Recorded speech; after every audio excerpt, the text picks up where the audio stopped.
అందరికీ నమస్తే అండి. క్షీరదీపం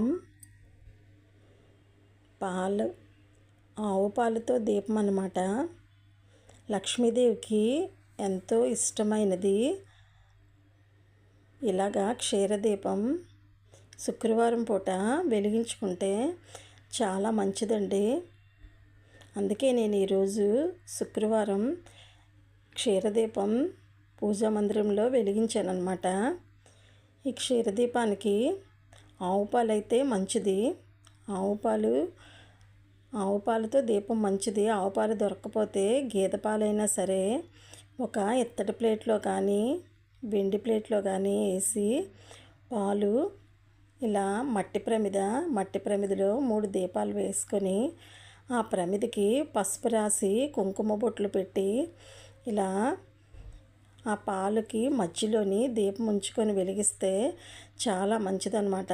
శుక్రవారం ఎలాగా మనం లక్ష్మీదేవికి అష్టోత్తరం అది కుంకుమ పూజ అది చేసుకుంటూ ఉంటాం కదండి. శుక్రవారం లక్ష్మీదేవికి అష్టోత్తరం కుంకుమ పూజ చేసుకునే ముందు ఇలా క్షీరదీపం కూడా వెలిగించి పెట్టుకుంటే లక్ష్మీదేవికి ఇష్టమైన దీపాలలో ఈ క్షీరదీపం ఒకటి.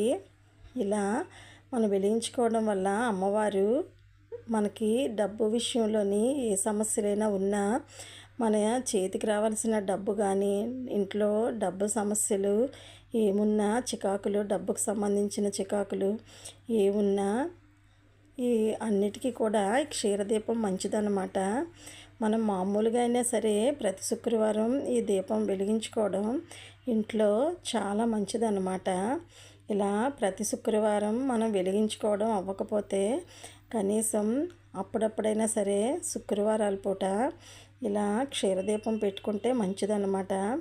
ఇంత పెద్ద ప్లేట్లో కాకపోయినా చిన్న ప్లేట్లో కొద్దిగా పాలు, చిన్న ప్లేట్లో ఇత్తడి ప్లేట్లో కొద్దిగా పాలేసి దాంట్లో ఇలా చిన్న ప్రమిద ఉంచుకొని వెలిగించిన సరిపోద్దన్నమాట.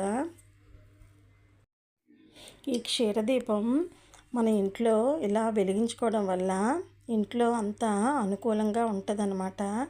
ఎక్కువగా ప్రశాంతంగా అనుకూలంగా ఉంటుంది.